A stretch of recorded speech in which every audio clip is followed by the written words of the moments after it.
আসসালামু আলাইকুম, আমি শাহিন আহমেদ অন্তু। আমি বর্তমানে উপস্থিত আছি আমাদের জুবিয়ন ডেভেলপমেন্ট সলিউশনের একটি জুবিয়ন অ্যাজালিয়া প্রজেক্টে। তো এখানে আমাদের গ্রেড বিমের কাজ হচ্ছে। আপনারা দেখতে পাচ্ছেন যে আমাদের রডগুলো সুন্দরভাবে ফেব্রিকেশন করা হয়ে গেছে। তো গ্রেড বিম মূলত বিল্ডিংয়ের জন্য খুবই গুরুত্বপূর্ণ একটি বিষয়, কারণ বিল্ডিংয়ের অসময়ের হাত থেকে রক্ষা করার জন্য আর কি গ্রেড বিমটা দেওয়া হয়ে থাকে। তো আমরা গ্রেড বিমে এখানে দেখতে পাচ্ছেন যে আমাদের grade beam rod fabrication complete হয়েছে। তো আমাদের এখানে সুন্দরভাবে বাইন্ডিং করা হয়েছে রডগুলো। তো আমাদের এক্সট্রা টপ ব্যবহার করা হয়েছে 20 মিলি, এবং নিচের দুটো 20 মিলি এবং মাঝে একটা 16 মিলি বার ব্যবহার করা হয়েছে।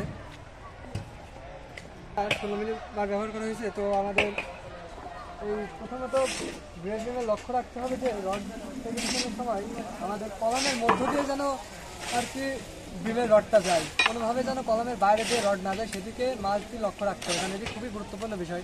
যদি কলামের বাইরে দিয়ে ভুলবশত কেউ দিয়ে থাকে, তাহলে ভূমিকম্পের কারণে তখন এটা ক্র্যাক হবে এবং ক্রাশিং হয়ে আর কি ভবনটা ধসে পড়ার সম্ভাবনা থাকে। এই জন্য আর কি আমরা মূলত যদি স্পেসিং কমও হয়, তাও আমরা কলামের মধ্য দিয়েই রডটা দেবো।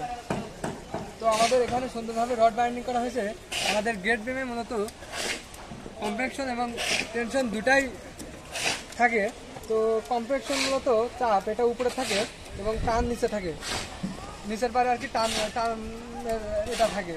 তো আমাদের বটম বারে ল্যাপিং জোন মূলত বিমের উচ্চতা থেকে 2 মানে আমাদের এটা 20 ইঞ্চি লেন্থ, 20x2 মানে 40 ইঞ্চির মধ্যে আর কি। এই 40 ইঞ্চির মধ্যে আমার নিচে রডের বটমে ল্যাপিং দিতে হবে।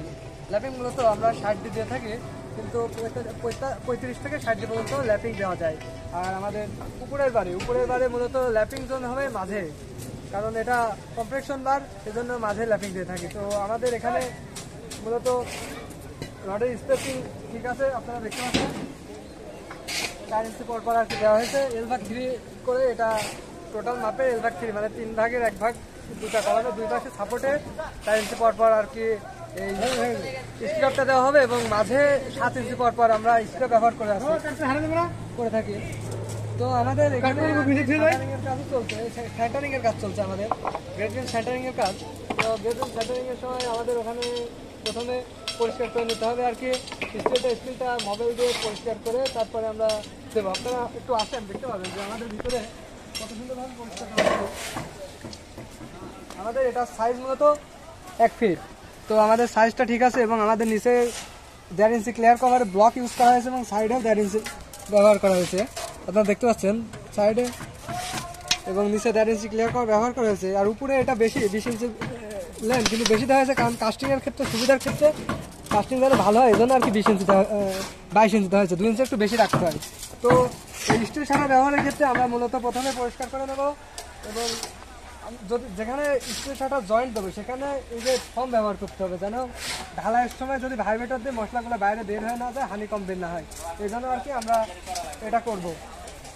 আর কাঠের শাটারের ক্ষেত্রে আমরা যদি কোনো ছিদ্র থাকে, তাহলে আমরা ছিদ্রগুলোকে ওই পলিথিন দিয়ে আর কি ওই কাঠটাকে বেঁধে দেবো, যাতে কোনো সময় ভাইব্রেটর দিলে আর কি ওই কংক্রিটটা বাইরে বের হয়ে না যায়, এবং হানিকম থেকে রক্ষা করার জন্য আমরা মূলত এইগুলো বিষয় লক্ষ্য রাখবো।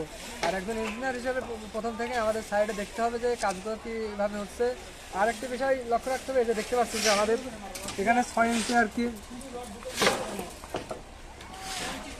মাটন দেওয়া হয়েছে 6 ইঞ্চি, এবং আমাদের এই লং রড এটা আর কি লং ডিরেকশনে, বিমের লং ডিরেকশনে রডটা আগে বসবে, এবং শর্ট ডিরেকশনে রডটা পরে বসবে। লং ডিরেকশনের রডের উপরে আপনারা দেখতে পাচ্ছেন শর্ট ডিরেকশনের রড বসবে, এবং উপরে টপে লং ডিরেকশন টপের উপরে আবার হলো শর্ট ডিরেকশনের টপ বসবে। এভাবে আর কি রড বাইন্ডিং করতে হবে, আমরা রড ফেব্রিকেশন সবসময় করবো।